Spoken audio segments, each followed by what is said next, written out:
He bought $1 million nickels, $1 million worth of nickels. He also had these 10 kilogram gold coins. At the time, I remember it being worth about $500,000. I remember having this thought in my head. I was like, this is worth a house. Everybody has an incentive to adopt money that can't be printed.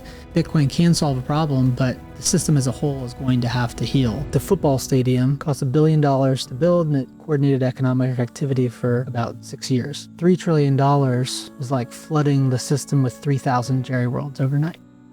Today, I'm honored to host Parker Lewis, a friend and a highly regarded Bitcoin advocate.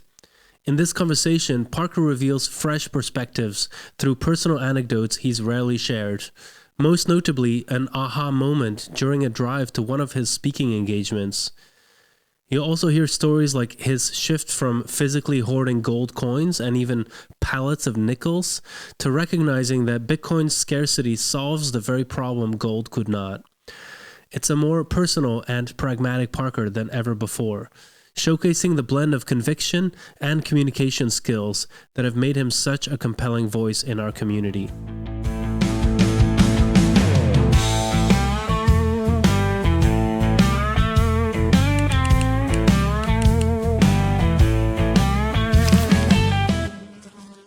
Parker, I'm so glad to have you in the studio. This is awesome. Excited to do this. Yeah. The first, which number is this? This is number 3. All right. Yeah.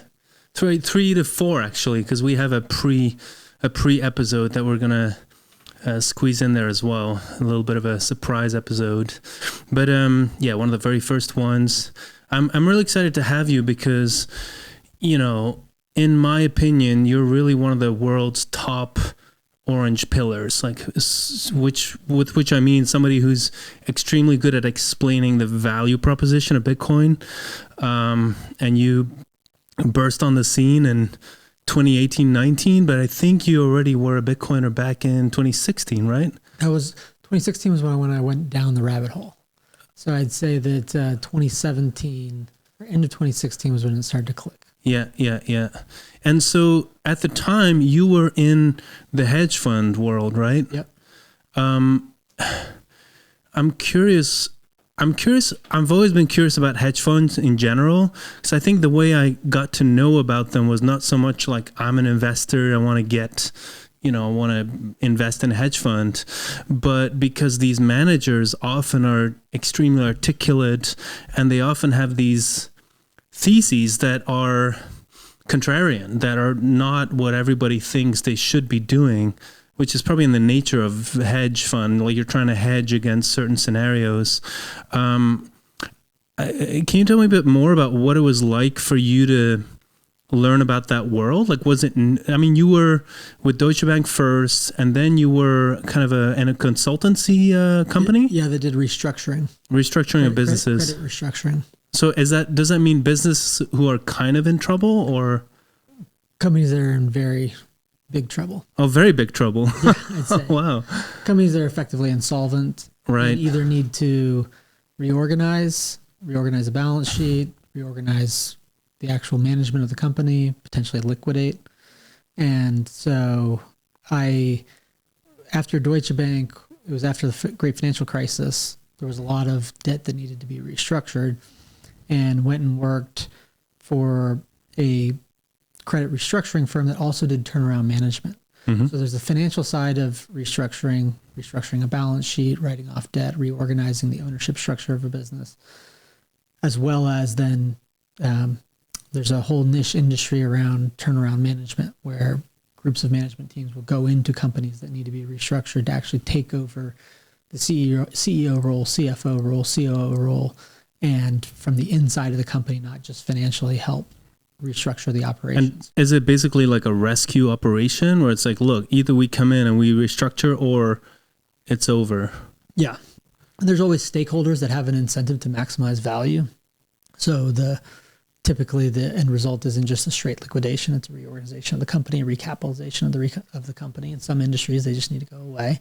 But through that work, that's ultimately what led me to work at the hedge fund that I was at in Dallas, because they were doing a lot of distressed debt investing at the time. Right. And it was a global macro fund that did a lot of different things, did trading in currencies and rates, as well as deep value, in this case, credit restructuring. I remember it was Kyle Bass's firm, right? Yeah. And he's also like, he's one of the people that I would listen to over the years. Like every now and then there'll be an interview. It's like, I want to know what this guy has to say. Because it seems like to run a macro hedge fund successfully, you kind of have to have a really big picture understanding of the world. Yeah, and that was a big part, I'd say, tangibly what led me down the path of Bitcoin, because while I had a background in M&A, valuation, credit restructuring, that was half of what the firm did. And the other half was this global macro, looking at broad set of global currencies and interest rates. And that was really my first exposure to it, but I was able to learn that in parallel to doing all the other work that I was doing at Heyman.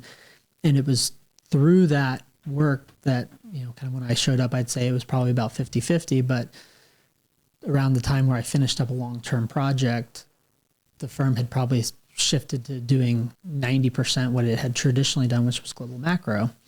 And I was trying to understand what would happen to a broad set of global financial markets, including interest rates and currencies, when the Fed attempted to unwind post-financial crisis quantitative easing, the $3.6 trillion that they flooded the market with between 2009 and 2014. Yeah, and that was such a shock for a lot of people. And I remember being surprised because I was pretty junior at the time as an analyst looking at markets.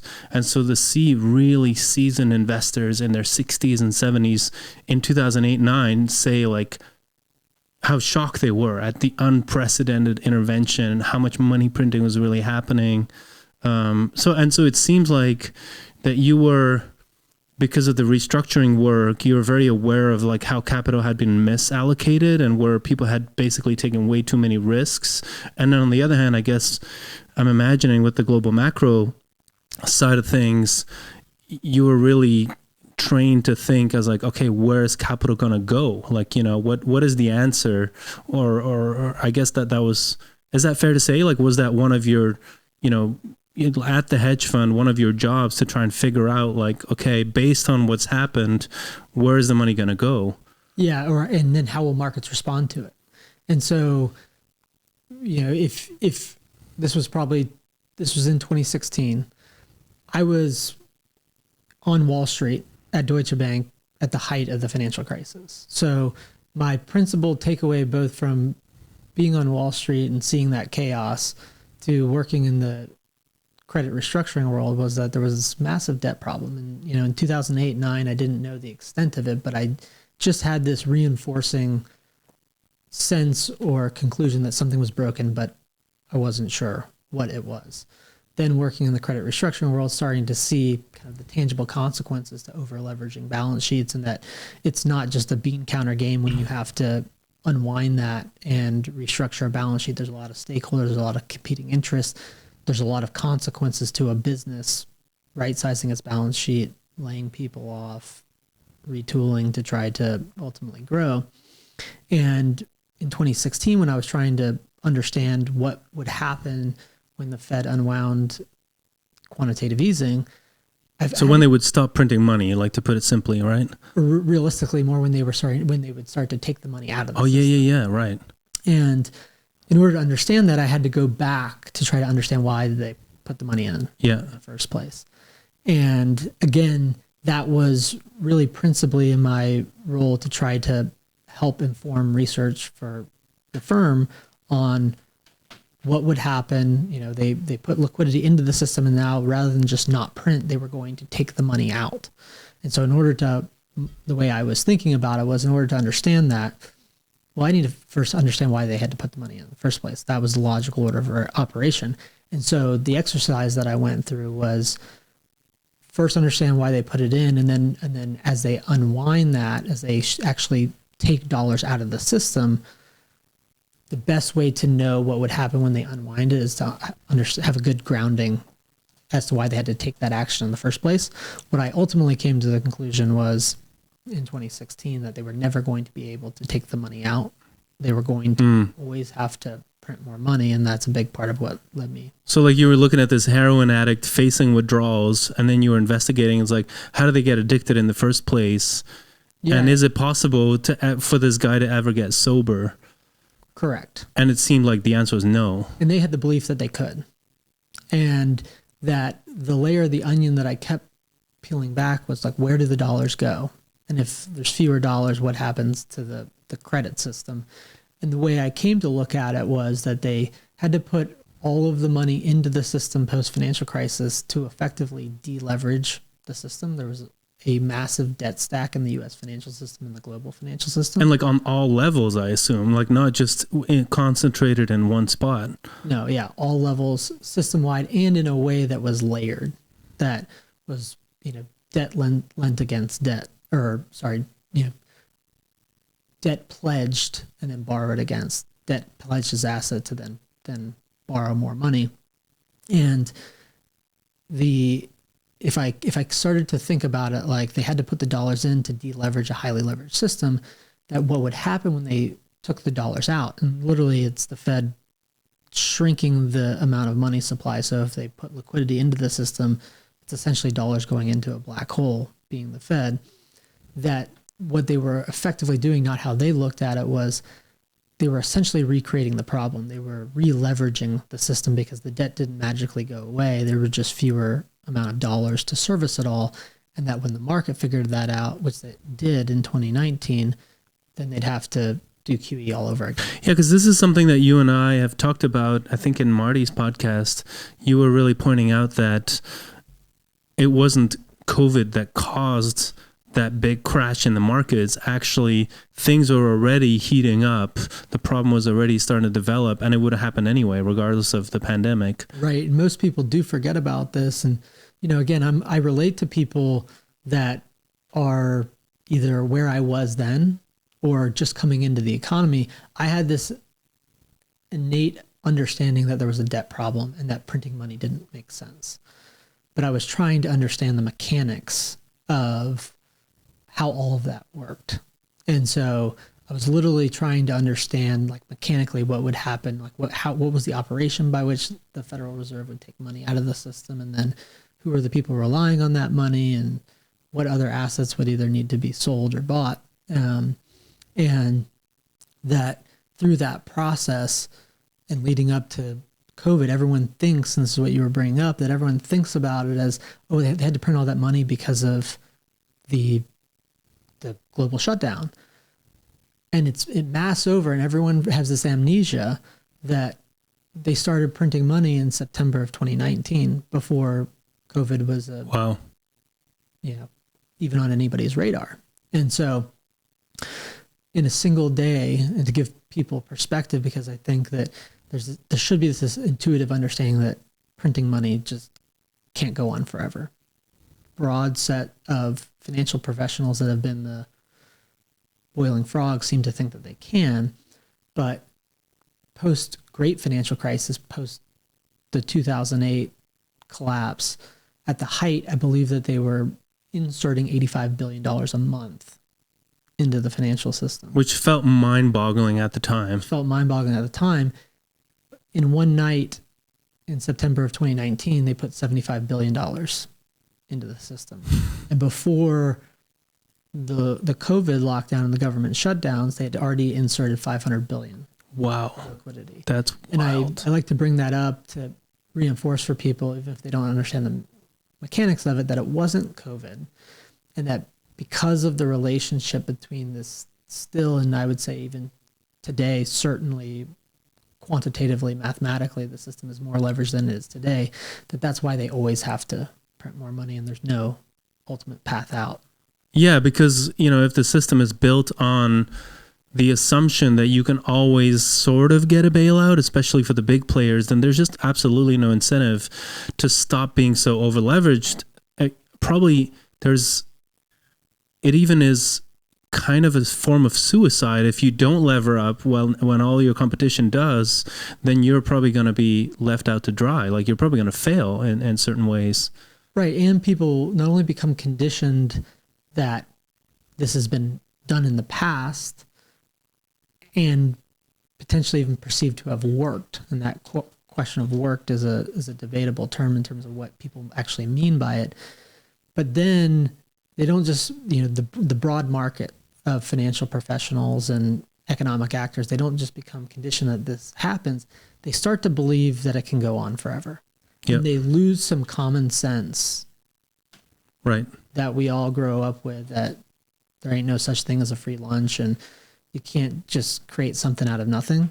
And that there isn't really logic that connects the idea that this can go on forever. That if it doesn't make sense from a fundamental perspective to print money, just because there's a crisis, it doesn't seemingly make it make sense. And so, yeah, that was really your experience back in like 2009 to 2016, is that in the financial world, there really is, people really do cling on this belief, like, oh, but they can always paper it over and it's going to be fine. There is no end game. Like, this is just the game. They did it in the past and it stopped that crisis, so they'll do it in the future and we can go on. Right, right. Yeah, and I mean, the numbers, I remember when COVID started or the lockdown started, and you can kind of feel that, at the Fed, they were doing meetings, like some kind of announcement was coming. I remember tweeting, like, I just pulled out some ludicrous number out of the hat. It was like $5 trillion QE, because why not?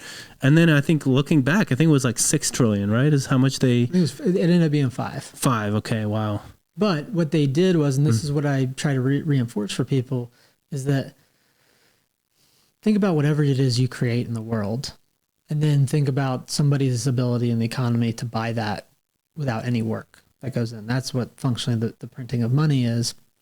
And that it's not economically sustainable for you to invest your finite time and labor and whatever it is that you create in the world, how that requires tangible work. That it's not sustainable for somebody to be able to purchase the output of that work with a click of a computer. Yeah. A button on a computer, So my message is ultimately that if you think about it at that micro level of a transaction of you putting real hard labor into work or time, and someone were able to buy it for no work, that's functionally what's happening. And it doesn't change just because they're doing it on great scale. And the other thing that I learned through my path to Bitcoin was that a lot of times, or most times, people will look at the powers that be that are in charge. They'll see that they've done this in the past, and they'll say, well, it, quote, worked in the past. They'll do it again and it will work. But that an honest reading of history shows that they don't know. And so what we talk about, between 2019 and 2022, they ultimately created $5 trillion new dollars. The next round. What percentage was that of the existing money supply? More than doubling. Wow. But they didn't just get to the 5 trillion. They first lowered interest rates. They first injected 500 billion, then they lowered interest rates again, and then again, and then again, and then they did another like 1.5 trillion, and then they said, we're going to do whatever it takes. And I reinforce for people, even if they don't understand the term quantitative easing or the actual Fed operations, at its most root level, it's money printing, and they're always reactive. That while there's this appearance that they know what they're doing, they're always reacting, and they're always taking one measure and then taking an incremental measure just to see. They're looking to the market. Is it working? Is it causing this fear and panic to subside? But they're not able to quantitatively say, well, if I just print X amount of money, it will have this cause and effect. They're constantly having to take an action, take a larger action, and then seeing. Yeah, and that's the interesting thing about these hearings. If there's a hearing and a few years after the fact, and finally somebody can ask the questions like, all right, what's the reasoning that went into printing that particular amount? And every time, back in 2008, it was, I think, Geithner, and he was just like, oh yeah, it was like basically a dart at the wall. Like, we just figured like we need a really big number, and so we just decided that. And I think that's the tell of like, you don't know what you're doing. Right, but they still manage this appearance that they do. Yep. And one of the other great examples of it is that the Federal Reserve targets 2% inflation, or at least they did. Now they're debating should it be 3% or 4%, but pick whatever number you want. If you ever try to pin one of them down and say, well, why do you want the price of goods to go up by 2%? How did you get to 2%? There's no good answer. Yeah. And the reality of the equation of what they're ultimately targeting, in my view, is to sustain the size of the credit system, to prevent the credit system that was collapsing in 2008 and 9 from preventing the collapse. That is, they put in more money to be able to have more dollars to service all the debt that exists. And it's the exact same thing that happened in 2020. And it will be the exact same thing, the causal relationship of they might not know how many dollars they need to put in to cause the credit system from preventing a collapse, but they have to keep putting dollars in until, at least for that period of time, the crisis subsides. Yeah, and I want to talk more about the way the system is and where we're going, but I was curious to ask first, do you remember a particular moment when you realized, like, oh my God, this can't go on? Like, there is an end game. Yeah, I'd say it wasn't a specific moment,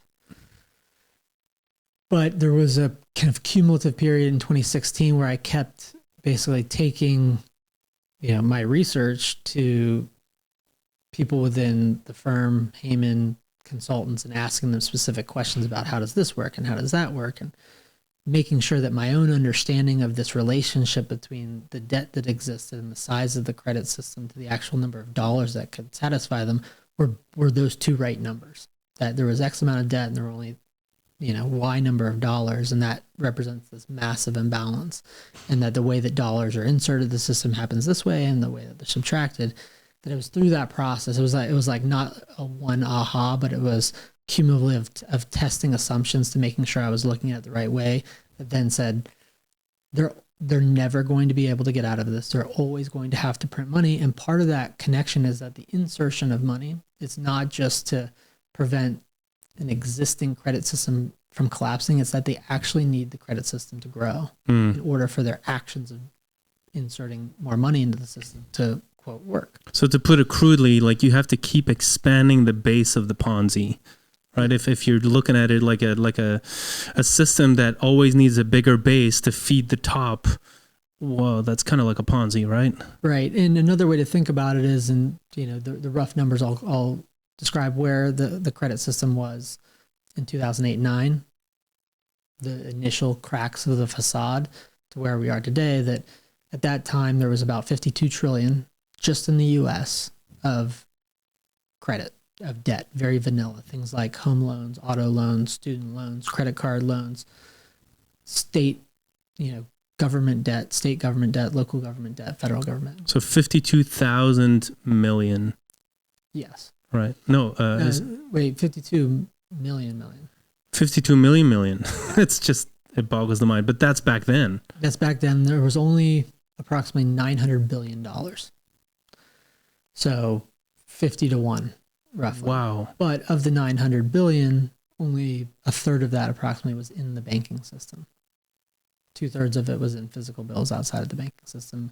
The way I came to see it was that only dollars in the banking system can support liabilities in the banking system, and that ratio is what created this massive need to print more money, in effect, to deleverage the system, to provide more dollars to be able to service debts. Right. And you're doing that with a global reserve currency, right? You're not just kind of doing that in isolation in your little country. Like, this is the monetary standard of the world that you're having to dilute endlessly to be able to to prevent your own economy from collapsing, right? Right. And so if the credit system then was 52 trillion, today it's 101 trillion. Yeah.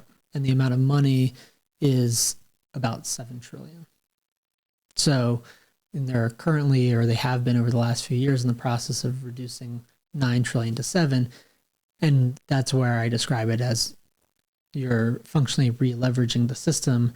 There's no way out of the 101 trillion, but the putting more dollars in is actually designed to grow that base of debt, because the way I would describe it is it's what creates the demand for dollars. It's what tethers the dollar to the real world. Right.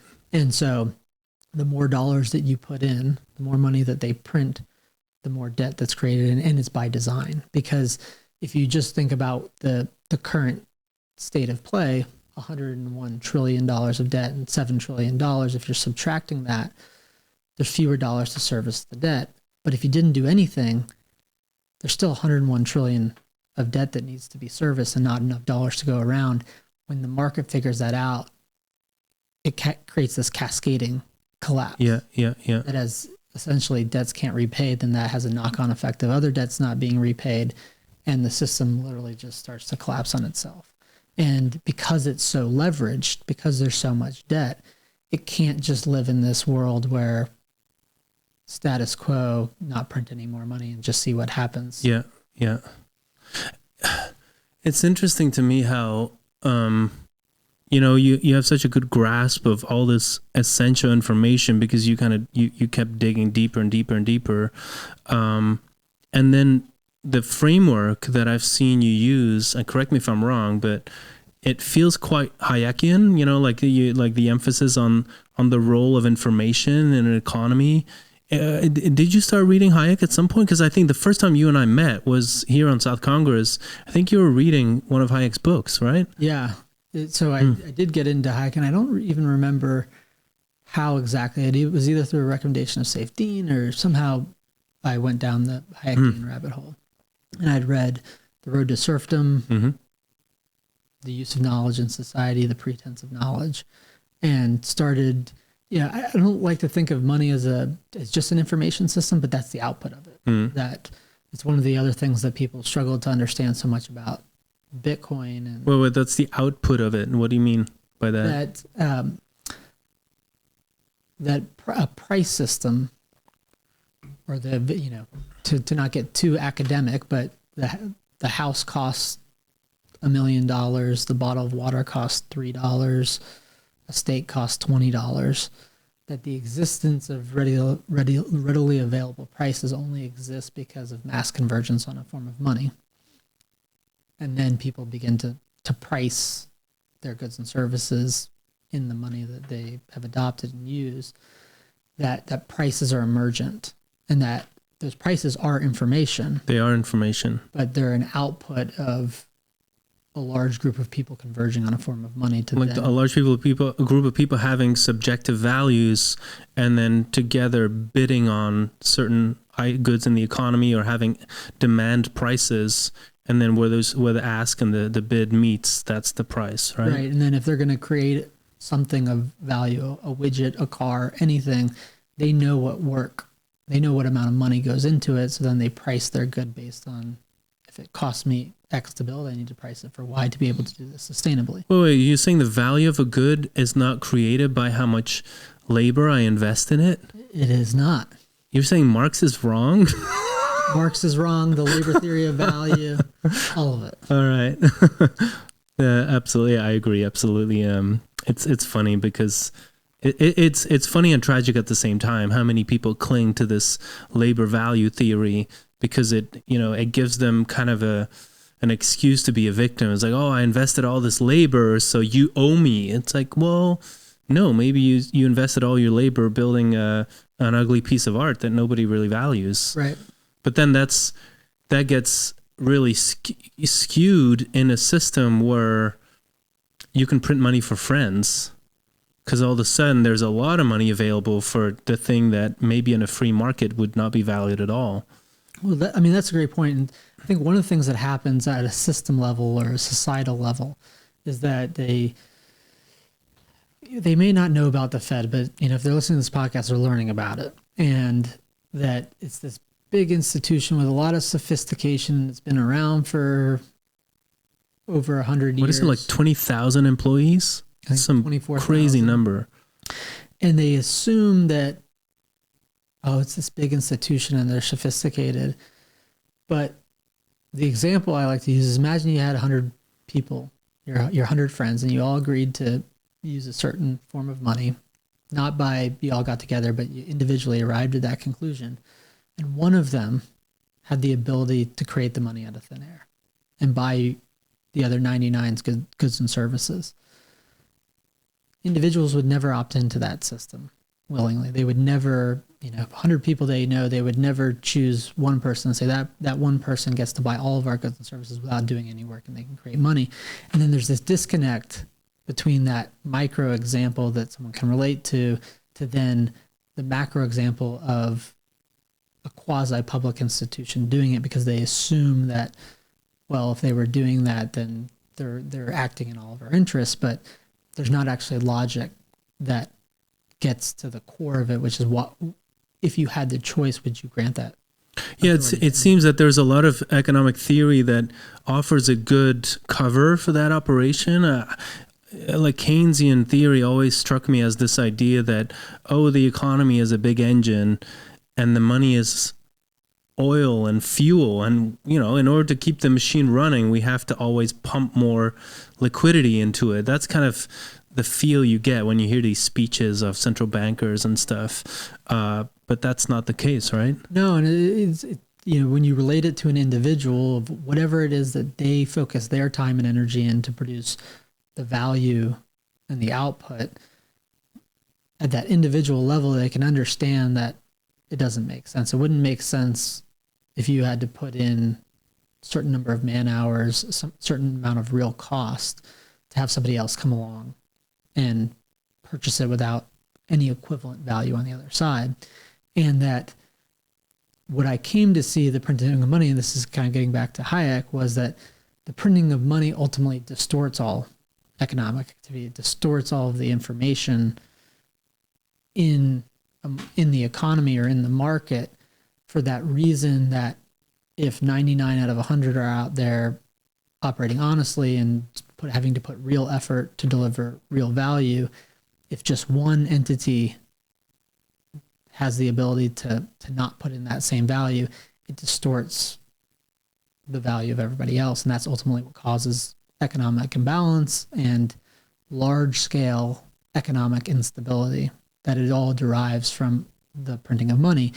And people can get lost in the economic theory, but they can't escape the common sense or common wisdom that money doesn't grow on trees and there ain't no such thing as a free lunch. Right. And so there's probably more than just two, but two problems come to mind when you have a system like this. On the one hand, you have massive misallocations in the economy. Like basically money is being spent on things that regular people think are crazy, are all of a sudden, and it almost seems like the world goes more and more crazy. And then on the other hand, there is just regular people who go to work and who are trying to keep their head above water and who have this constant fight against inflation. And then they go to, you know, eventually if they have some more means, they go end up knocking on the hedge fund's doors like, hey, can you help me escape the inflation trap? And then it seems like these hedge funds are, in a way, they're like warriors, you know, trying to like fight against the tide, it seems like. Is that why hedge funds are so focused on what happens, like what decisions are taken by the Fed and what's happening with the interest rates and those things?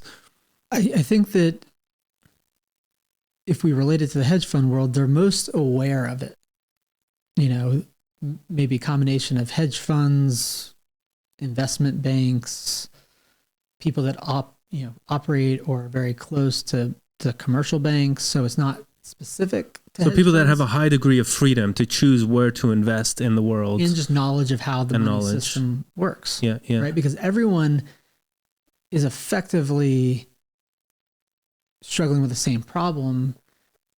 Just certain people within the economy, in particular the financial sector, understand the source of the problem better. So they're maybe better equipped to try to craft solutions. You can think about it as holding back the tide or trying to outpace the creation of money. If they're going to create X amount of money, I need to create X plus some amount in order to offset it. And then they're better suited to be able to do that because they have more means.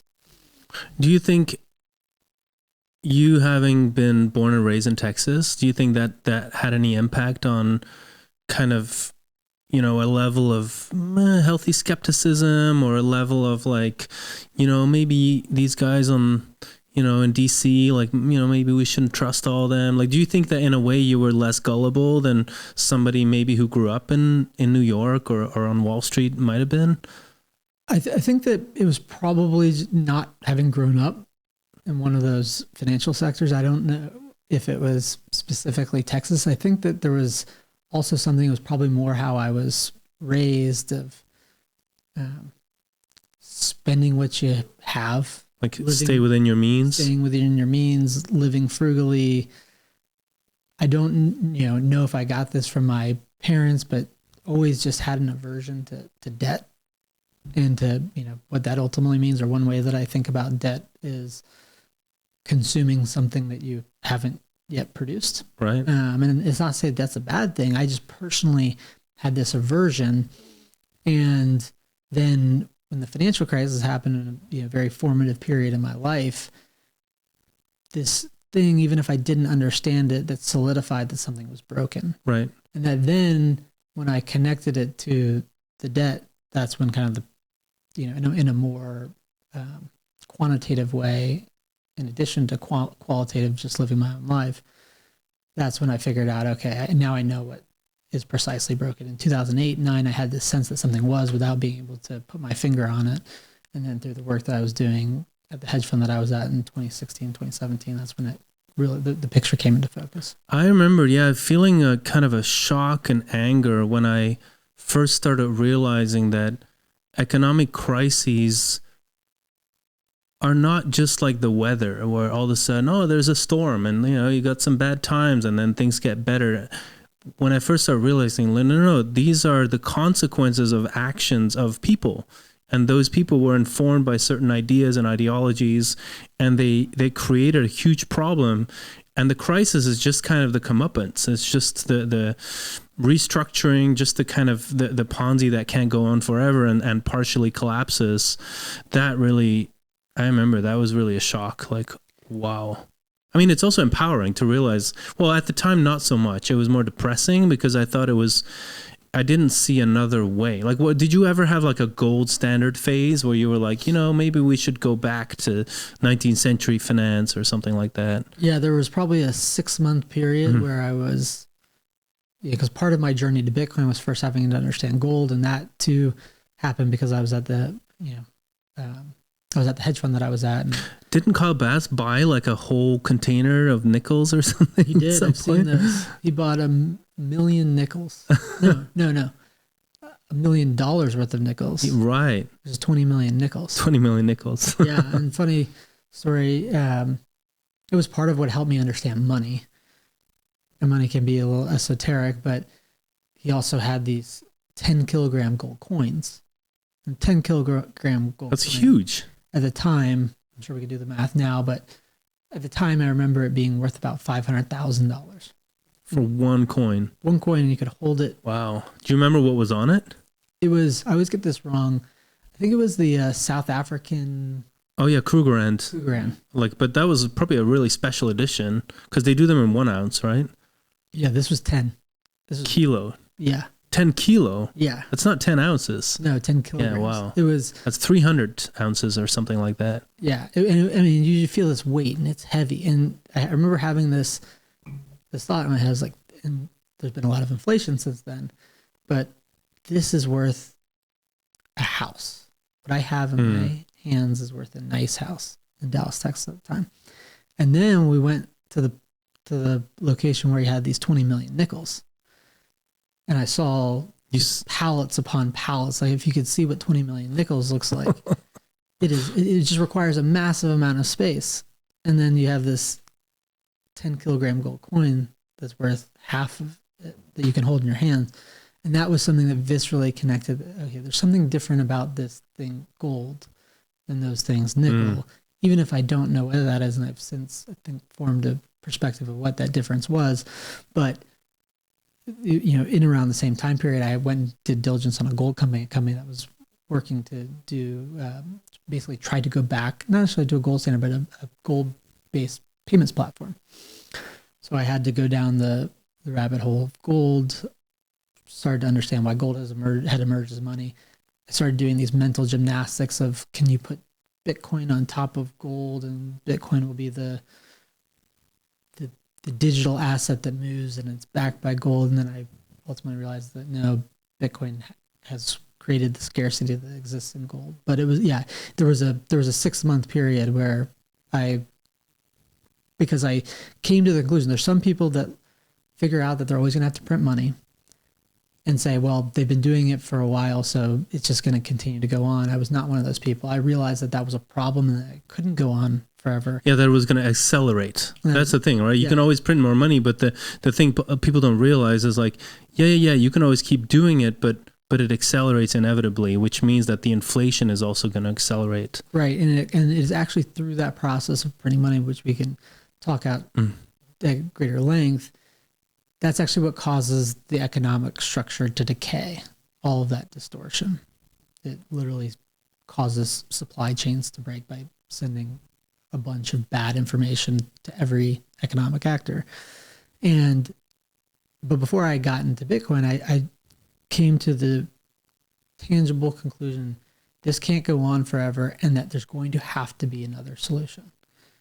And at that time, before getting to Bitcoin, the logical thing was we're going to go back to gold. That was the tangible thing that all of this built on top of.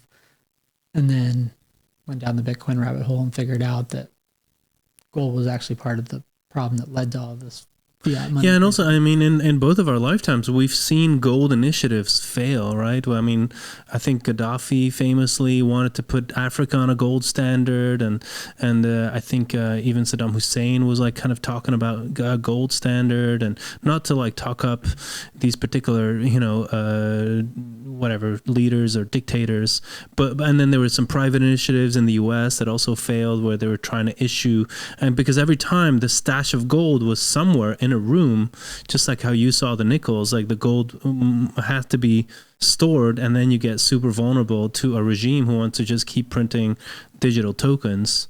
Yeah, and what I ultimately figured out, or I'd say the conclusion that I arrived at, was because I first went back and said, okay, well, this printing of money problem is going to keep going until they can't do it, until the dollar hyperinflates.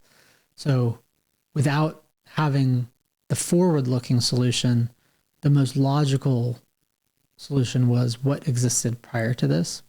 And so that's why in that interim stage, same for me, yeah, had that view that was the most logical.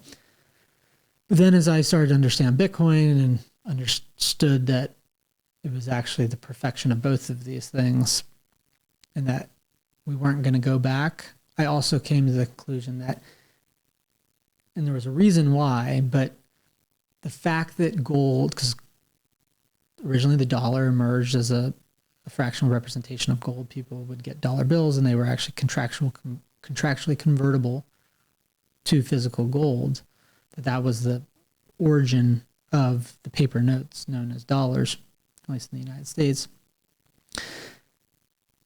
That at some point, either between 1933 and 1971, because the dollar was able to be severed entirely from gold, that was also the evidence of gold's failure as money. That there was a limitation of that. And oftentimes people, when they hear us talk about gold, they're probably like, I have no idea why would anybody ever use that? And that's where I was before I went down the gold rabbit hole.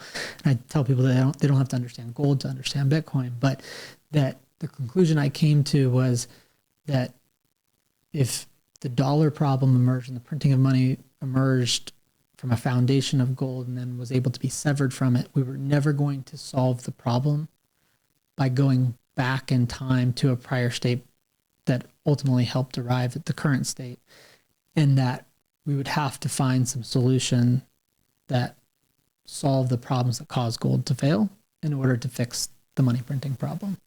So you were talking about the economy decaying because of all this distortion in markets through money printing. Was there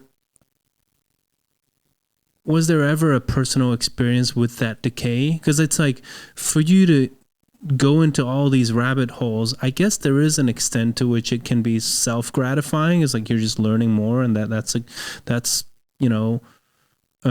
satisfying in itself. But I found often that with people and with myself as well, there's often an extra reason. Is like you see something that really bothers you, and that like has there ever been something like that where you just saw like, this is wrong? Like why are things changing in such a terrible way? I'd probably say there are certain examples where it helped me understand, and then rather than seeing it as this terrible thing that's happening in the world, a reality that I don't like that exists, and the reality exists the way that it exists, and now I need to modify my behavior to be able to escape the problem, to be solution oriented. But one example that I would put forward to help people understand how it's actually the printing of money that causes the deterioration of the economic system. I'll use two examples actually.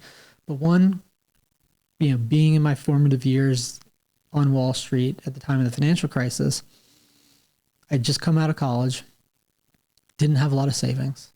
But what does somebody want to do? They want to save up to buy a house. So at the time, people referred to it as a housing crisis. It was really a debt crisis, and the housing crisis was what was the match that lit the fire. But when everyone was repricing houses and the prices houses was coming down such that if you didn't have a house would become more affordable, more attainable if you had savings, the Fed stepped in to not just print money, but to buy mortgage-backed securities. They propped up Fannie Mae, right, with billions and billions of dollars. Yeah. What is Fannie Mae again? But it was like a housing-related entity. Yeah, Fannie Mae and Freddie Mac, they're basically warehouses of mortgage-backed securities.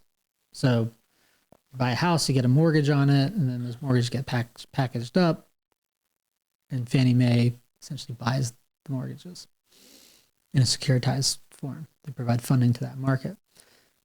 But I realized that it's like, this is kind of where the Frederick Hayekian view comes in, which is at the time that the people in the economy were eliminating imbalance by basically demanding money and causing the price of houses to come down, which would then make those houses, eliminating imbalance. They're literally healing the economy. The Fed steps in to not just print money, but to specifically target the price of homes, not to make them less affordable for the people that don't have homes, but they're trying to solve a debt problem, and they have all this debt that's sitting on houses. And the consequence of that is they are targeting the price of real estate. And even if they're not trying to be, quote, evil to price out people that are coming into the economy, that's the effect.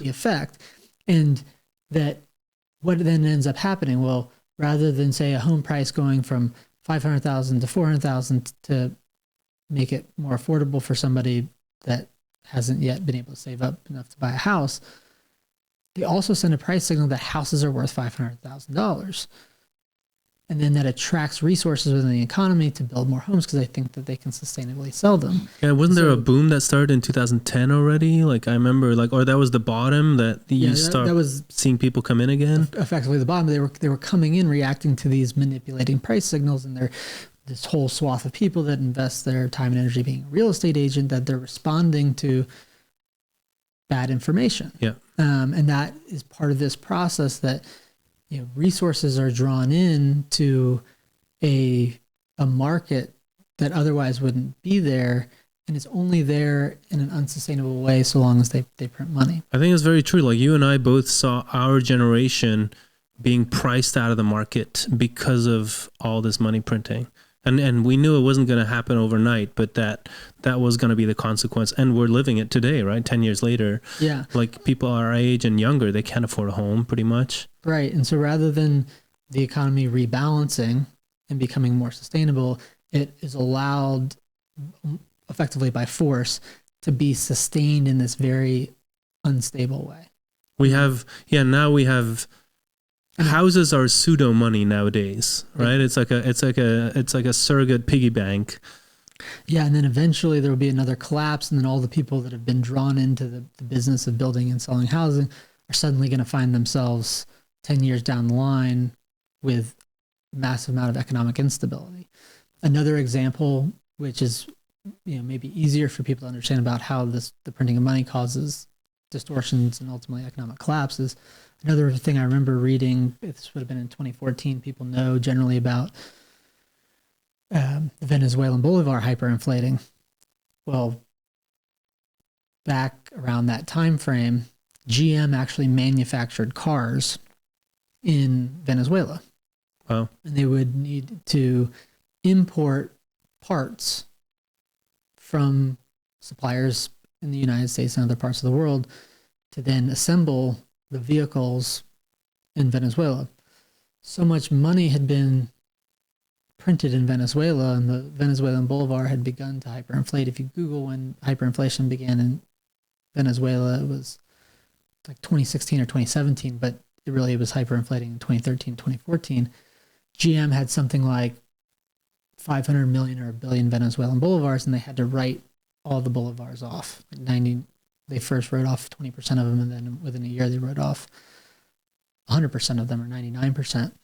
But the real economic consequence was that they weren't able to import their money. The money that they actually had in Venezuela wasn't worth anything, so they couldn't buy the parts from their suppliers in the US to assemble the parts, so they shut down the plants. And then there were no more GM cars being manufactured in Venezuela. That when a currency gets printed so much that it collapses, it actually can't coordinate economic activity. It can't coordinate trade, and what's happening via trade, the building of real things, the things that people value. And so there's many different ways and examples to look at it. And then if you start to understand just the root level distortion of money printing, it's everywhere, because rather than targeting a single price, oftentimes academic economists will say, if you put a price cap on oil, it's going to create a deficit of the oil that could be supplied to the market. When you're price setting money, it's distorting everything. So it's easier to see in certain things, like the example that I just walked through with GM trying to produce cars in Venezuela when the Venezuelan bolivar wasn't worth anything, so they couldn't get the parts, or thinking about real estate because the Fed actually went and bought trillions of dollars worth of mortgages to force house prices higher. It's everywhere. Yeah. Because when the Fed or anybody is doing anything with the printing of money, they're targeting the price of money, and that's causing an economic ripple effect everywhere. And so if you start to see Bitcoin, you start to see all of these consequences in society that are far reaching beyond, looking at one good. Yeah, it feels a really apt analogy to just call money the blood of the economy. And then once you start messing with that, you start poisoning the blood or diluting it, then all of a sudden the organs have no way to communicate with each other about where the resources are needed. And you really get these horrible situations, like high inflation, hyperinflation is just complete destruction of all, of everything, because systems need resources to survive, like that, that factory. You can't just freeze it in time. Like, it needs to be maintained, and it needs the parts and the workers, and all that communication needs to keep happening. And if you destroy the money, you destroy that. Yeah, I like to think one of the analogies, and there's different analogies, but it's the engine and the oil. Mm-hmm. It's the system itself. All the supply chains exist because there's this money that's worked in the past, and the supply chains are functionally the engine, and the money is the oil as well that allows those parts to move together. And that, because when people can get lost when you talk about system levels and you print money and it distorts certain price signals. But when you think about visceral examples, if you've ever seen a video of a roughneck on an oil well, and you think about the complexity of an oil well and the high degrees of uncertainty when you're drilling a well, and all the things that, all the elements that can go wrong, and then a barrel of oil comes out of the ground, moves down a pipeline, and is refined. Imagine the guy working on that rig getting paid for something that, somebody in New York could hit a button, create with no work, and then buy the oil. It's like, that's not economically sustainable. It's also theft. Yeah. And the consequence is that the engine breaks down, and we can't get the oil, and then we can't get all the derivatives of it that make things as basic as clean water show up at our homes. Yeah. That's why money is so important as an economic good. And if it doesn't make sense for somebody to be able to print money and buy your goods and services without any work, it's the thing of most consequence to our overall standard of living continuing on. I want to talk about Bitcoin and stable coins and the bit bonds and everything that's happening, but something I don't want to be remiss to ask you is, like I said in the beginning, like you are such a good, you have such a great ability to kind of convey why certain things are important to pay attention to and drive people to a conclusion that, you know, I believe is true, that you think is true, and that, you know, is very helpful. And a lot of people try and do that. It's like, we call it orange pilling if it's about Bitcoin. And do you have any like particular thoughts about how do you approach this? Like, say that, you know, you did this great presentation, I think it was 2 years ago in Dallas, that a lot of people talk about, and it was this beautiful arena, and you really pitched Bitcoin, and I think it was like, Bitcoin is not a hedge, right? Yep. That was the presentation. So like when you start preparing for a presentation like that,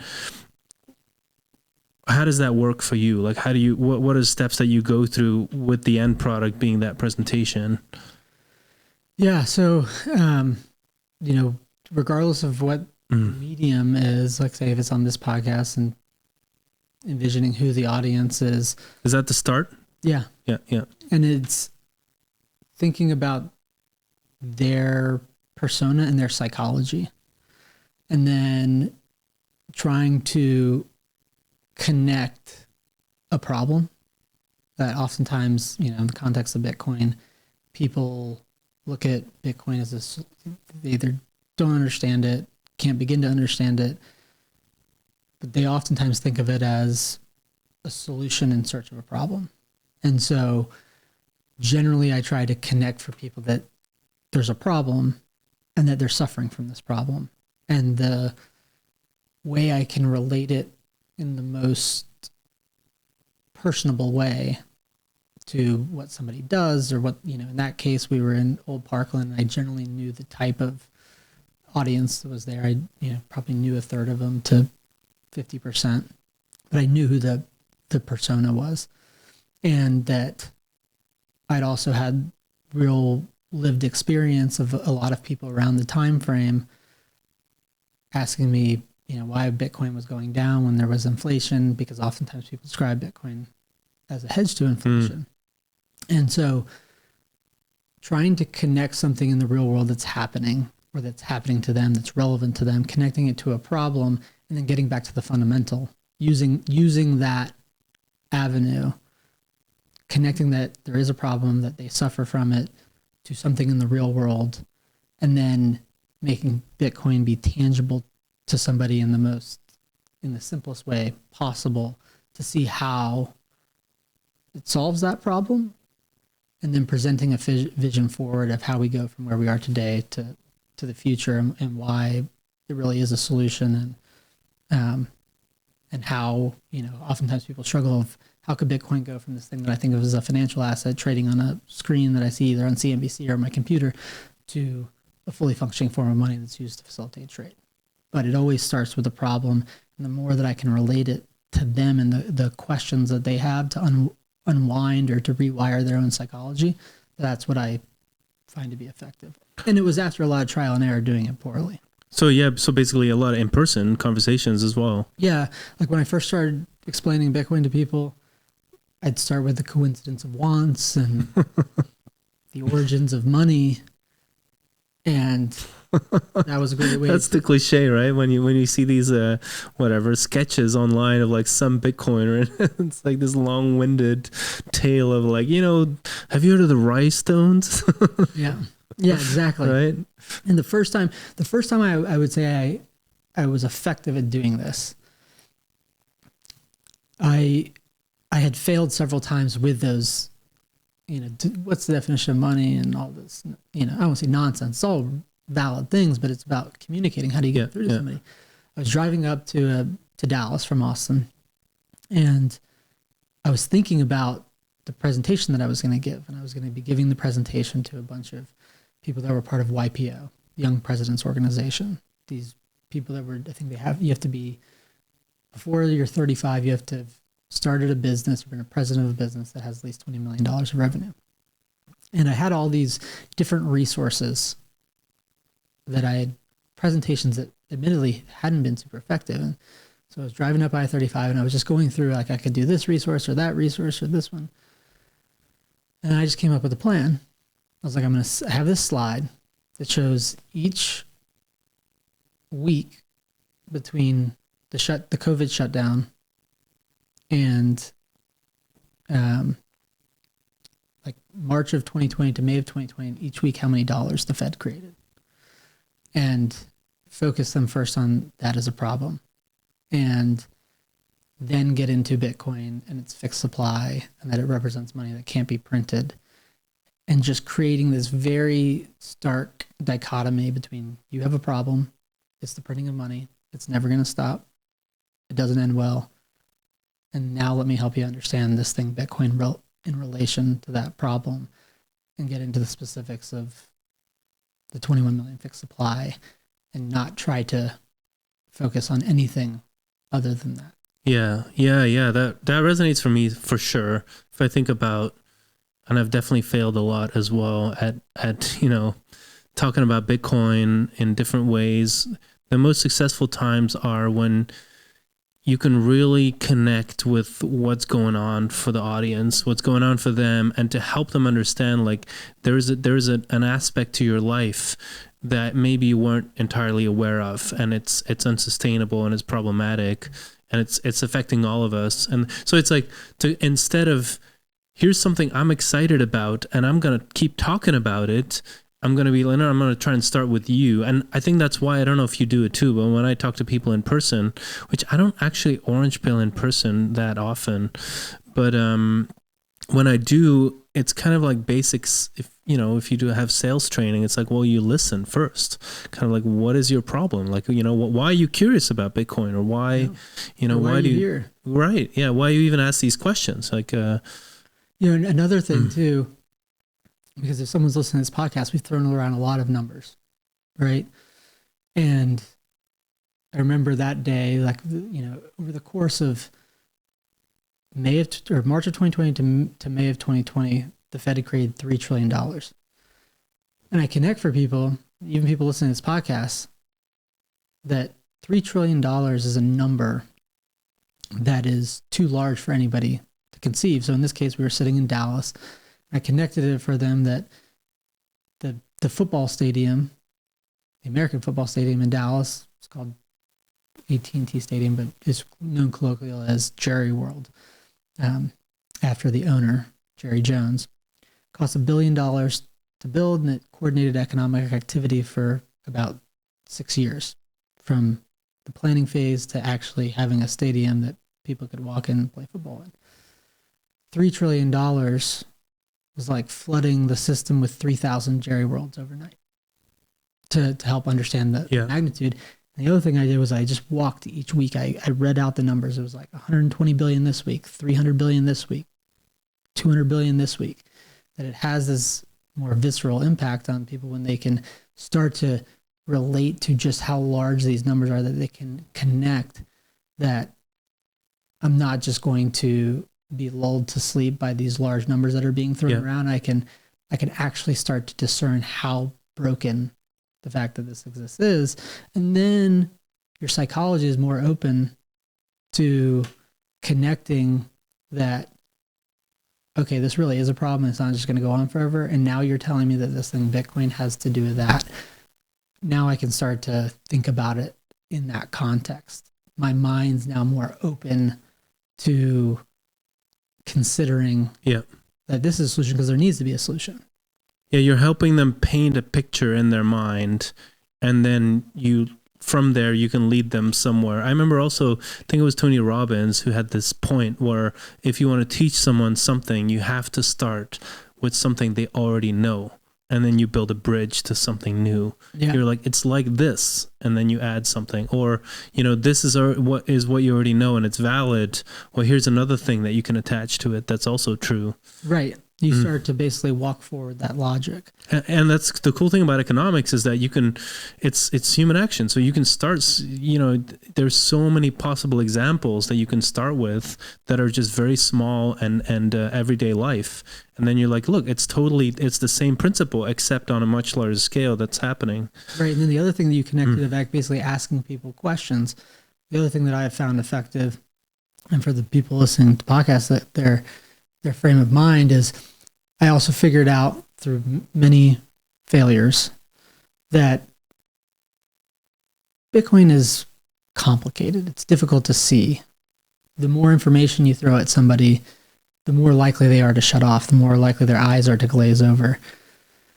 And having gone down deep down the Bitcoin rabbit hole, anybody who's done that just knows how much there is underneath the surface, and that you're just trying to create an opening to allow somebody to see something that they weren't able to see, and you're not going to get them all the way to Bitcoin being intuitive as money, and that's only something that can happen as a function of time and experiencing it, but you have to create the avenue. And so I started intentionally not to like stop, after like 15 minutes or 20 minutes, and then let them ask questions. Yeah. And for people that are curious about Bitcoin, there's only about 10 questions. There's a lot of derivative questions that come, but it's, well, what about the volatility? What about quantum computing? What about quantum computing? What about why can't it be copied? Well, why is the 21 million supply cap credible? How does that happen? Isn't this just for criminals? Isn't the government, if what you're saying is true, isn't the government going to ban it? And you could either try to go through all those, or you could wait because different individuals have different first questions. Yes. The thing that's tripping them up. And then you start to meet them where they're at. So yeah, and there's also a kind of a hierarchy to their questions where they're like, this is my main concern, and you don't know what that is. So they'll bring it to you. Right. And so I do think of it in a very good way, in a very positive way. It's a psychological operation, but you basically try to meet somebody where they're at. Yeah. Not overload them, but distill down a very complicated subject to the most singular decision point or the most important concept, and then allow them to react. And so you talk to a lot of high caliber investors, like people that really manage a lot of money or that have had enormous success in business. Is there anything different about these type of people, or just, I don't know, everyday people that you might meet at a meetup or something, in terms of how these kind of conversations go? I would say, obviously every conversation is different, but I'd say that there are generally a few set of conversations, which is, it doesn't matter, or maybe say this way, anybody that's ever created value. It could be somebody that's a family office that's created an immense amount of value and is managing their wealth. Or it could be somebody that is, a trainer at a gym or an owner of a local grocer. That anybody that's been in the business of tangibly creating a product to deliver to market to create value. When I discuss the problem of printing money, it's understood very commonsensically. Like, it's accepting of that's a problem. Like, yeah, okay, agree, you got me. Now tell me the next thing. I'd say people that live more in the financial world, that have been part of this financial system and have made a living around it, they're less willing to accept that the problem is the problem. And so it requires a little bit more work to help them understand more of the mechanics of why the printing of money is a problem versus the other side of the equation. They get that it's a problem. I'm able to connect for them what the tangible root of it is. And then they're like, okay, now explain the Bitcoin thing to me. So this is why I'm so excited about the world moving to a Bitcoin standard, is that the first category you're talking about, the people that actually create value in the economy, I mean, tell me if I'm wrong, but I think they're usually a little more quickly to get it, and they're usually more likely to adopt Bitcoin sooner. And so that means that in the aggregate, more Bitcoin is going to be held by productive people than by people who've been kind of gaming systems or that have, just worked themselves into a position where they can be close to the money spigot without necessarily being of value to the economy at large. And so to think that, we could have a transfer of wealth from, I don't know, should we call it nepotism or something? Like, I mean, without pointing fingers at individuals, like, you know, don't blame the player, blame the game. But from that to an economy like, I mean, like the 19th century, it's just amazing to walk around in places that were built, or even just look at objects that were built in that time. There's just so much, you know, beauty, and you could feel the pride of the craftsmen who made things, because it, like, there seems to be a thing where everything just kind of clicks together. If the money is healthy, it's just incredible what can happen in an economy. So that, do you share that as well? Like the excitement about, man, imagine, like, to know how crazily distorted today's world is. I feel like it should make us all the more exciting about a world where we have money that makes sense. Yeah, I look at it that way. I also, I think we share this. We accept that Bitcoin's not a panacea, and that it's just a tool, and that sound money is a tool. It provides a foundation to build things of sustaining value, but all of those actions that actually create it have to be taken. And that the thing that gives me the most sense of optimism or hope for the future is that, and I think you described this earlier, that I first connected the problem. It was printing money, and I also connected to that problem that it doesn't end well. If you don't have the solution in hand, it can be very easy to be pessimistic about the future.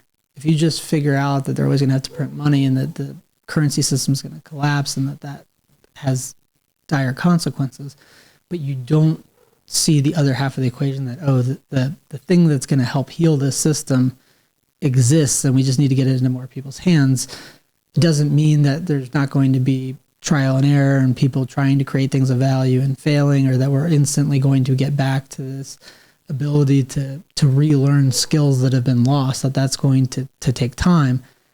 But the thing that gives hope and optimism is we have what we need to do that, because if we didn't, it would be very easy to be dystopian or pessimistic. Yeah, we'd be talking about the Zimbabweification of the West or something. Right. Yeah, I mean, I do remember a period where I was feeling, because I was living in Europe still at the time, and I was like, God damn it, like we're gonna turn into, at best, maybe like a South America, where we just have these perpetual cycles of very high inflation, and so to feel like, oh my God, now we have a real. You're right. It's a layer. It's a foundation. It's not the whole building, but at least we have some solid bedrock that we can build things off. And so from there, we're starting to see now Bitcoin being adopted at the highest levels. I mean, that's a kind of a trip in itself, because we had some adoption, of course, individuals adopting, and then we had MicroStrategy starting to have a Bitcoin treasury strategy with the companies, and a few more companies putting in their treasury. Then we had, or even before that, I think we had El Salvador. But then now, all of a sudden, it's like U.S. government has a strategic Bitcoin reserve. There's talk about Bitcoin-linked bonds as well to try and deal with the debt situation. And then, of course, there's also talk about the U.S. government supporting stablecoins as a way to maintain, I think, the dollar's status in the world, where Cantor Fitzgerald, who is custodying the largest stablecoins bonds, the CEO of that company is now, what is he now? A Treasury? Commerce. Secretary of Commerce. So that's like a sea change, right? What's your take on this happening? Like, it's hard for me to not see it as something really positive, but is that how you look at it as well? I think of it as a positive for sure. And one of the things to, kind of tie in the conversation that I have with folks when I orange pill and connect to the problem, I'll usually focus them on this like very specific statement that I'll make. And I'll make it here just for the benefit of the audience, which is that if Bitcoin credibly enforces its fixed supply of 21 million, then it will emerge as the global reserve currency. And that the key word is credible, and there's a lot that goes into Bitcoin's ability to credibly enforce its fixed supply, but that it's almost causal, that if that remains true, that everyone will demand it. It's like saying if Bitcoin is technologically the best money, it will be adopted as the money of the world. Right, because everybody has an incentive to adopt money that can't be printed. When I tell that to people, say that the person that's wearing the persona of the traditional financial system that sees the consequences of that, they oftentimes would say, well, the government will never allow this, they'll ban Bitcoin. And connecting that to this idea is that, well, if Bitcoin credibly enforces its fixed supply, it's going to emerge as a global reserve currency. Everybody has an incentive to hold it. Even the largest government, even the US government. Governments have operations that they need to fund, and they need good money to be able to do that. Even, I don't believe that everyone within the US government, including Trump himself, that are helping guide these decisions, understand the full ramifications of Bitcoin, but they're finding the signal. And that the very positive that comes from that is that for anybody that was doubting Bitcoin for the reason that some government was going to ban it, or otherwise said that it's for criminals, it's that the U.S. government now holds it, and if the U.S. government were going to ban it, why are they also holding it? And the U.S. government's largest, or the U.S. economy is the largest economy. The U.S. government is the functionally largest government by amount of economic share that it controls, military, however you want to think about it. And so if it has a role to play for the largest government in the world, El Salvador went first in 2021, making it legal tender, that I think the most consequential thing is that it shifts that paradigm, shifts the Overton window, and also helps create regulatory clarity within the United States, that anybody working on Bitcoin, innovating on Bitcoin, it's difficult for the government to come back and say, no, you can't own this thing. Now, we know historically with gold, Executive Order 61. The genie is out of the bottle now. Genie's out of the, it's out of the bottle. And that there is going to be this geopolitical game theory of Bitcoin adoption. And that who's the next to go, I don't know, but I will tell you that the next to go is the same reason that the one before it went, which is even if they haven't connected this idea expressly to the 21 million fixed plus, which Trump has, it's like only so much of it. They don't necessarily, there's a lot that goes into how that happens, and they haven't maybe not figured out everything or the consequences, but they found that signal and others will. And that the more that do, the more that adopt that same standard, that's actually the process by which Bitcoin actually becomes not just a global reserve currency, but instantiates it as the economic engine in the oil, the thing that in the future will be used to help facilitate the world's commerce, and not only a more stable economic foundation, but also one that will help incentivize trade rather than conflict. So going back to the crazy leverage you were talking about, what was it, 7 to 100, something like that? 100 to 7. Yeah, 100 to 7 leverage. Can Bitcoin now help the U.S. government deleverage its situation, or the U.S. economy, for example? It can, but there are also consequences to the dollar, in my view. I mean, the dollar is going to have to weaken. The dollar is going to have to weaken, and that there are consequences because the dollar and the dollar system are leveraged in ways more than just funding, right? Access. And so another way to think about it is there's not necessarily a lifeboat for everybody. But that the people that move early can be benefited by offsetting debts by having this better form of money.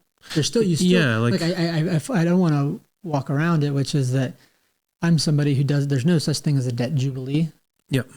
In my world, that everyone, doesn't matter the people that have created the debt, doesn't matter the people that are in the debt, that when that debt system unwinds, that there will be some economic pain for everybody. Sure. Yeah, because I mean, really it's not like, if you look at all the machines, the physical infrastructure that exists in the economy doesn't disappear by bankruptcies. Like the only thing that happens is that people had a certain illusion of wealth, and then the illusion pops, right? There's all of a sudden they have less than they thought they did, and companies have less than they thought, and governments the same. So maybe like pension funds would, and then let me use an go ahead. tangible example as in a way that Bitcoin can help. Mm-hmm. Of the 101 trillion of debt in the U.S. system, about 36 trillion of that is federal government debt. About 2.3 trillion of the 36 trillion is held by the Social Security Fund. These are retirees that are owed debts. The consequence of the dollar losing its value is everyone that's holding the financial assets that are dollar denominated, the purchasing power of their assets is dissipating or losing its value, and they rely on that value. Yep. So one example, I'm not saying that, I mean, I think this will ultimately happen in the end, but it's not something that the U.S. administration is currently signaling. But to help people understand how Bitcoin could help solve the problem, imagine some of that 200,000 Bitcoin going to retire the 2.3 trillion in treasuries that are owed to the American people, the Social Security Fund. And they can actually have money that doesn't lose its value, but that they can actually take as payouts. So you replace the bonds by Bitcoin. Yeah. Yeah. You basically retire debt and trade it for something that will maintain its value rather than lose value. And the private sector could do it too. Like you could have insurance companies that buy either outright Bitcoin or Bitcoin linked bonds to fortify, or kind of like at least have some tangible assets in their asset pool to then pay out maybe still some amount of if there's a disaster, they'll pay out some amount of money rather than nothing. Right. And so what I would present to people is that there's individual scenarios where this can tangibly solve a problem. There is still no escaping math. Yep. And this is what I came, one of my first conclusions to ultimately arriving at the conclusion that Bitcoin is money and it's the solution to printing money, is that if there's 101 trillion in debt, and again, 36 trillion of that is federal government debt, and then there's another 65 trillion of other, there's only $7 trillion to satisfy all those debts. That dynamic between the 101 and the 7 can only be solved by printing dollars. And that $101 of debt is somebody's asset. Yep. And that the dynamic between those is what's going to dictate there. We're going to have to print more dollars, and somebody has to hold those assets. Yep. So somebody's basically hold the bag, right? Yeah. Somebody is gonna have to take a loss. Right. Someone's going to have to take a loss, and it's likely going to be the people that move the last. Yeah. And you can retire debt with Bitcoin or some other asset that works on a micro example, but when the system as a whole is functionally insolvent and there are holders of the dollars, ultimately that system is going to need to be replaced, and Bitcoin's going to distribute to the entire world, and then the engine's going to get going again. But there's no getting around that there's going to be some increased level of economic instability when everybody figures out that the paper wealth that they're holding actually doesn't purchase the things in the real world that they thought they had, or that they thought they could convert those assets into. And what that means is things that they actually need to survive, food, water, healthcare.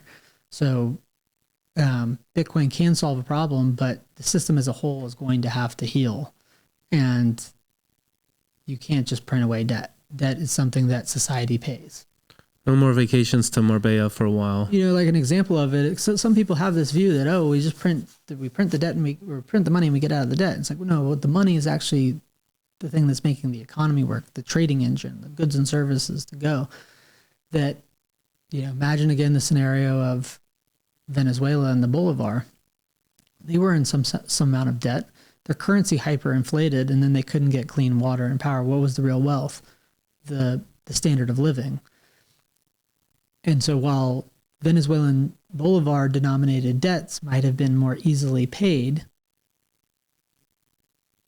the cost that the society there paid was the hyperinflating currency and the overall degradation of wealth. Yeah, it's like a bankruptcy through inflation. Like you're still going bankrupt. You're just not admitting it. You're just kind of, inflating away the problem.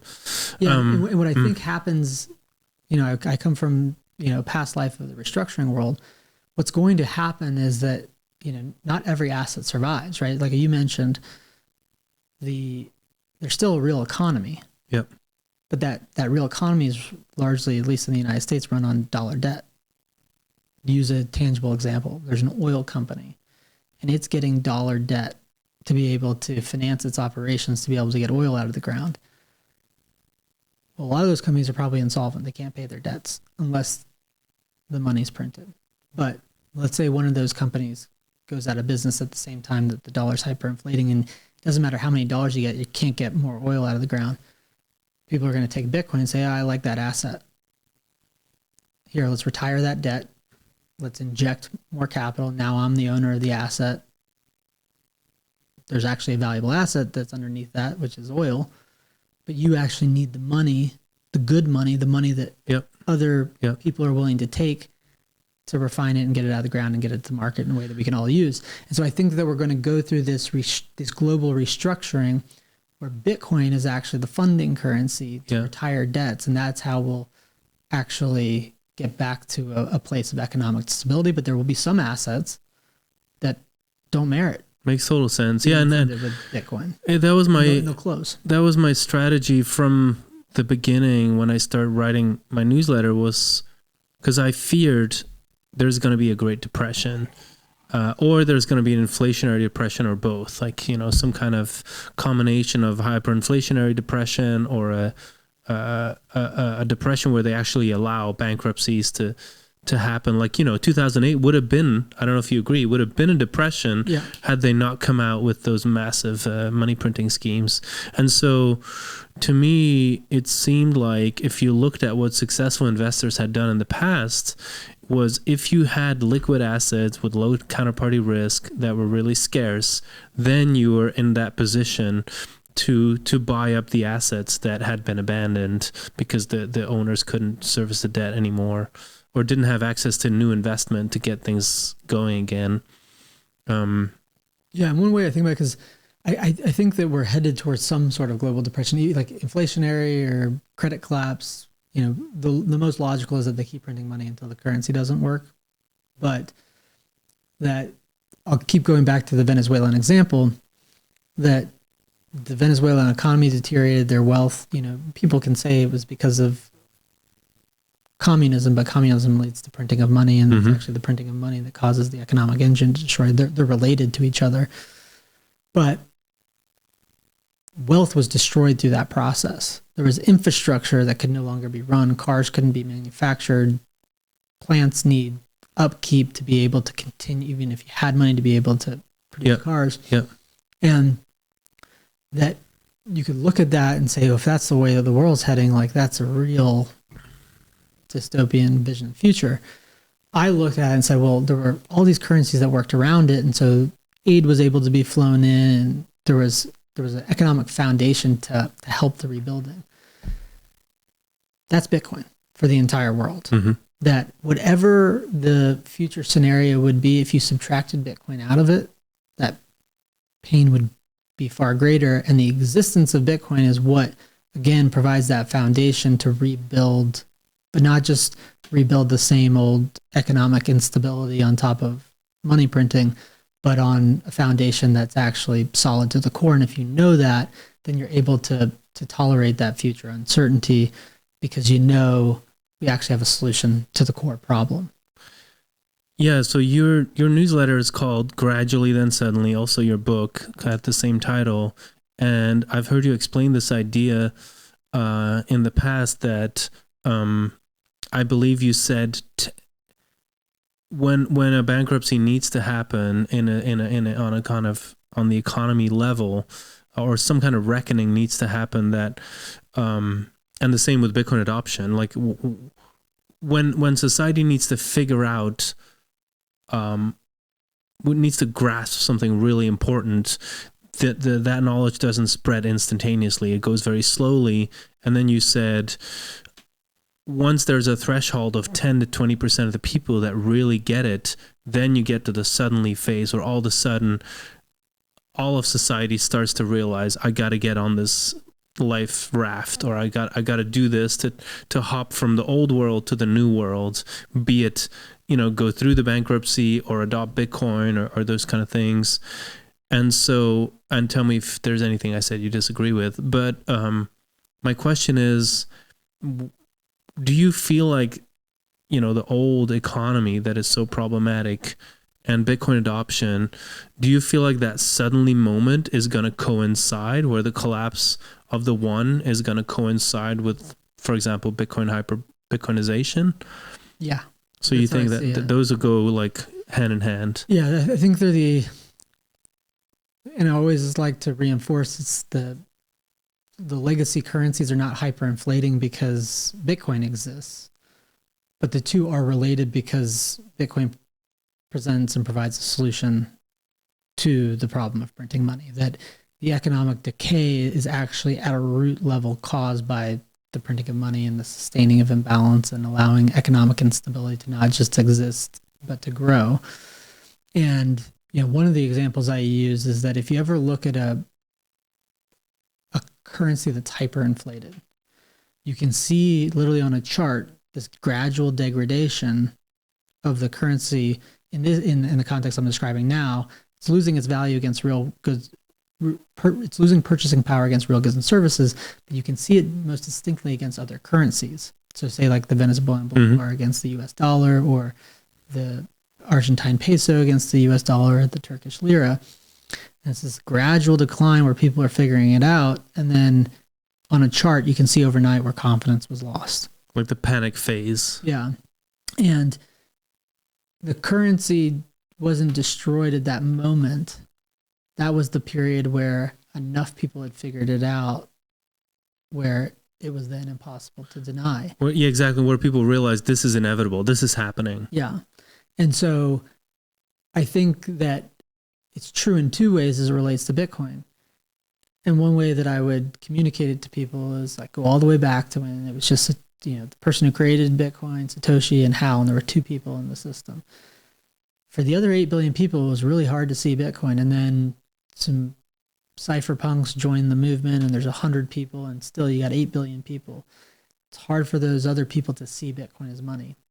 And then there's 1,000 people, and then there's 100,000 people, and then there's 1 million people that start to continue to arrive at the same fundamental conclusion that Bitcoin is the solution. And then that million gets to 10 million, and then 20 million, and it becomes necessarily easier for the next 20 million than it was for the first 20, because a consensus is emerging. When it's 1 in 1,000, it was almost surely you didn't know some person that had figured out Bitcoin that was telling it to you. But when it's 20 million, it's still a very small percentage of people.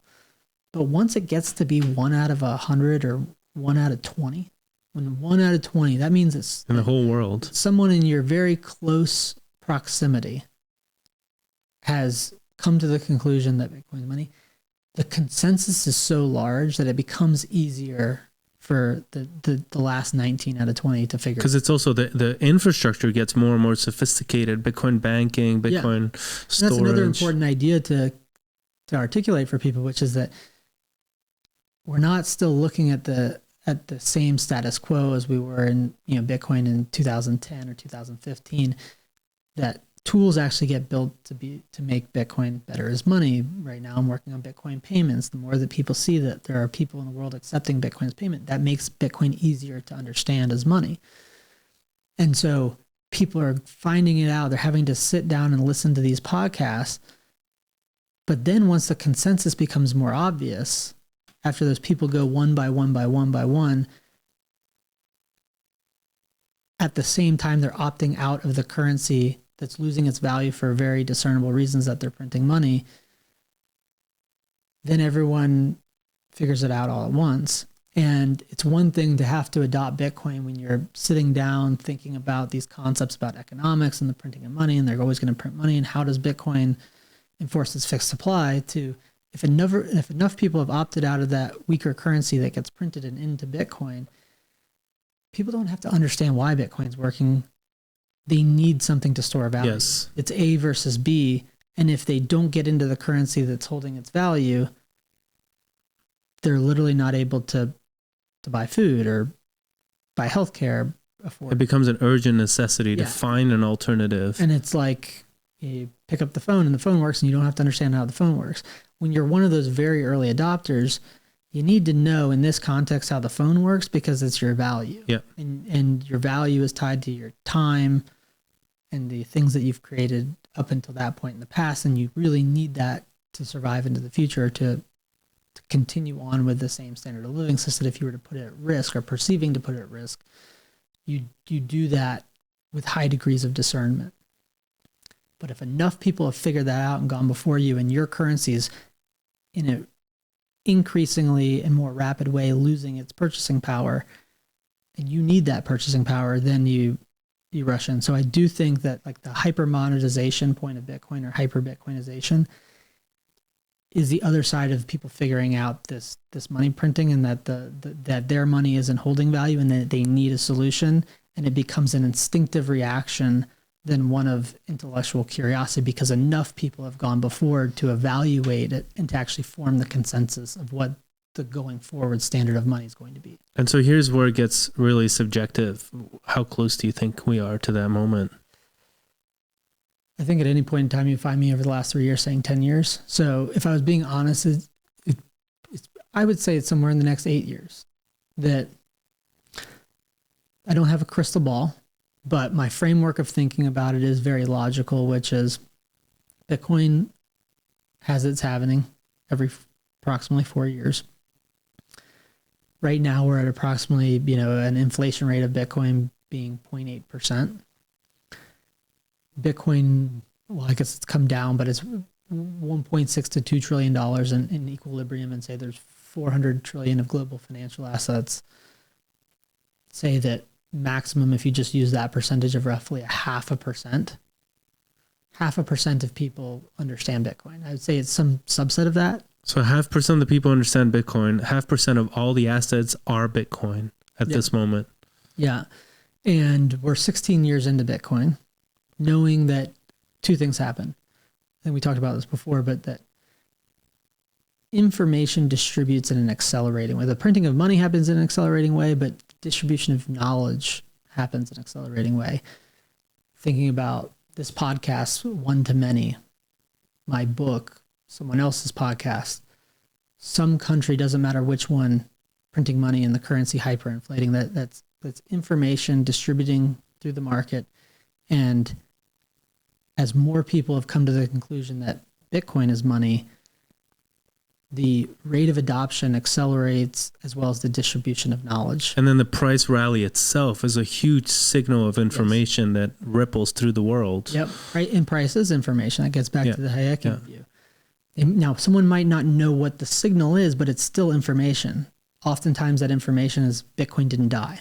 Mm-hmm. I thought Bitcoin was snake oil, and I was right to not buy it at 20 because it 20,000 and it went to 3,000, and then it went to 69,000, and I was right not to buy it because it went back to 16,000, and then someone wakes up and they're like, Bitcoin's at 100,000. Like, I don't know why, but there's a signal being sent to me, and that signal is it didn't die, and I need to evaluate it. And so tying it back to the 8 years. So if 0.5% understand Bitcoin, 2 more halvings, it's difficult for me to imagine that 10 times the number of people between now and 8 years do not figure out Bitcoin. That then if you're at 0.5%, you're looking at 5%. 1 out of 20. Thinking about if 1 out of every 20 person that has access to the most information has figured this out. And if you just multiply it by a factor of 10, which generally that wouldn't be the case. If 10 times the number of people find it and people aren't selling all their Bitcoin, it's likely going up by more than a factor of 10. But if it did, if that was the conservative side, Bitcoin as a system is $20 trillion. It becomes the largest currency system. And I also know by functional certainty, they're going to have to print more money. Yeah. So if you think about the rate at which they're going to have to print money, and at least one more episode of mass scale money printing between then and now, as well as just naturally information accelerating in the market, knowledge distribution. Mm-hmm. What is conservative that 5% of the world in 8 to 10 years have figured this out? And if that case, again, maybe it's 1 out of 10 have to figure it out, but 1 out of 10 is a really small number. Yeah, yeah. And if you accept, especially if you look at how the wealth is distributed throughout the world, right? Yeah, and if you accept the fact that the people that figure it out are probably the people that have, or they're most certainly the people that have the most access to information, they have the most wealth to store. Mm-hmm. That, 1 out of 20 is not equal. Yeah. When it comes to value being stored in the world.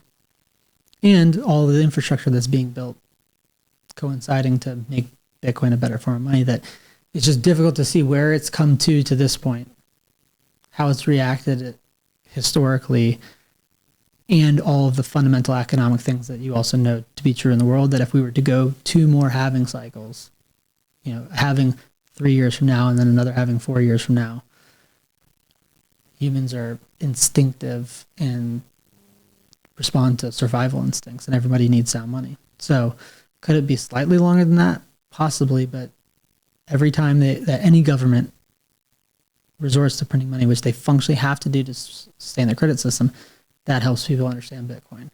When China banned Bitcoin mining and Bitcoin continued to work, that helped people understand Bitcoin. When Canadian truckers get their bank account seized, when people who donate to Canadian truckers get their bank account seized without due process, there's probably a more recent occurrence, right? All of those things, they just stack up. So again, is it difficult to believe that 10 times, and if it were 10 times, that when Bitcoin becomes the largest currency system, or even if it's not the largest, even if it's the second largest next to the US dollar, it becomes impossible for everyone looking at that equation to deny it. And that then it doesn't have to be the dollar, it could be the euro or the yen. When a single reserve currency hyperinflates, it's going to create this massive massive monetization. Because it'll break people's model, right? People thought like, oh, but the yen and the euro and the UK, the UK pound, like those are the strong currencies. Like once that gets shattered, I think that'll have a huge effect. And the other thing I connect for people is, it's like, one, I think that Bitcoin is entirely consistent with the American structure of government, and it is in the interests of the American people as well as the U.S. government. But it's competing with everything else for a store of value. It just happens to be money. Mm-hmm. And the more people that adopt it, the more functional and the greater utility it will be as money. I've talked to enough people and know that money itself is an esoteric concept. Understanding Bitcoin's an esoteric concept. When you see that you can buy food with Bitcoin, that's going to help more people understand Bitcoin than anything that's come before. And we are on the precipice of people making those decisions to sell their goods and services for Bitcoin.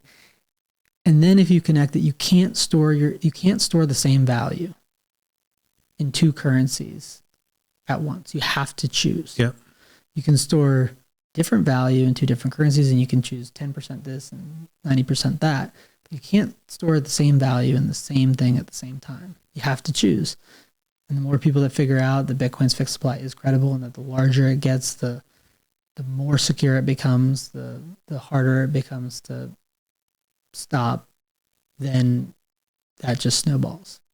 And so I do think that the rapid monetization will be when there's a large scale currency failure, when it's not the Turkish lira, not because people are going to have to eject. They're not going to be sitting around evaluating, is it the 21 million supply? Is this mining? Did the CIA create it? It's just going to be, I need to store value. And this is the thing that's working. Sometime between now and 2023. It sounds like a 33.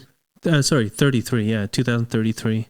Sounds like a really long time away, but 8 years is not long at all. It's gonna be a wild time, I think. Parker, it's been so great. I want to have you back on, but let's wrap it up here. Yeah, I'm honored to be in the first 5. Awesome. Yeah, we're at the first 0.5% of our podcast. Yeah, well, let me just relate one story. I don't know if you remember this, but I don't think it was the first time we met, but it was still very early in my Bitcoin journey. There was a talk at the Bush Presidential Center. Yes.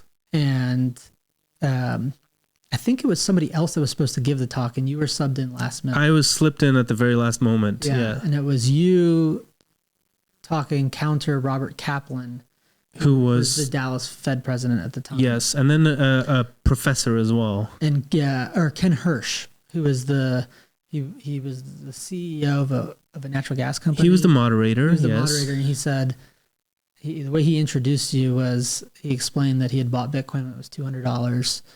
And that when it went to $700, he sold it, and he thought that he was a genius. I think Bitcoin at the time was trading at like $8,000 or $9,000. And he was like, I'm not so sure I'm a genius anymore, but this is Tuur Demeester. He's been recommending Bitcoin since 2011 when Bitcoin was trading at 11 cents. $5. Or but $5, whatever it was. Yeah. You know. 2012 is my number, but yeah. Yeah, I don't know if that was when you were, I think you were in Austin. I can't remember, but that was like at the very early phase I remember of that. friendship. But that was formative having you were in the audience. Yeah, I was in the audience. I don't think we met at that day. Yeah, that was so cool to do that, because Kaplan was pretty okay actually as a kind of, just a kind of a neutral guy, but then the professor, I forget his name, he was very anti. You could feel the animosity, and those are always the most fun debates when they have skin in the game somehow. Yeah. But I enjoyed that. So now it's great to be here. Yeah. Thanks for letting us have you. Absolutely. Appreciate you doing this podcast. Thanks, Parker.